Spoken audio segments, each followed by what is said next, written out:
মহারানী কি হলো আমার মেয়ে?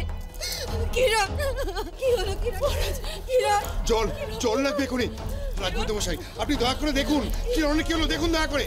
দাঁড়িয়ে রয়েছে, যাও জল নিয়ে আসো।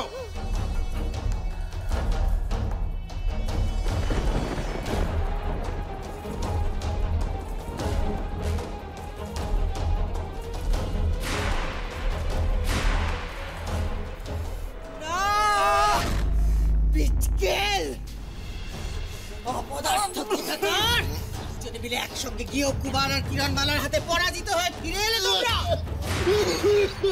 আমি কি একা পালিয়েছি নাকি? পিশাচিনী বাবু তো ভয় পালিয়ে গেছে। মরে যায় ওই পিশাচিনী। সে যে জঙ্গলের পথে কোথায় পালিয়ে গেল কে জানেলা? কিরণমালা নিশ্চিত কিরণমালা কুমারকে অমৃতনগরে নিয়ে এসেছে। এরপর যত তাড়াতাড়ি সম্ভব ও কুমারের শরীরে হৃদয়ে প্রতিস্থাপন করার চেষ্টা করবে। সময় নেই, আজ রাতেই কিরণমালাকে শেষ করে ফেলতে হবে। ভয়ঙ্কর পরিণতি দেখে স্বয়ং বিধাতা ও শিউরে উঠবেন। আর সময় নেই, যত তাড়াতাড়ি সম্ভব আমাদের অমৃতনগরী পৌঁছাতে হবে। কোথায় আমার রক্তচোষা রাক্ষসীদের দল? কোথায়?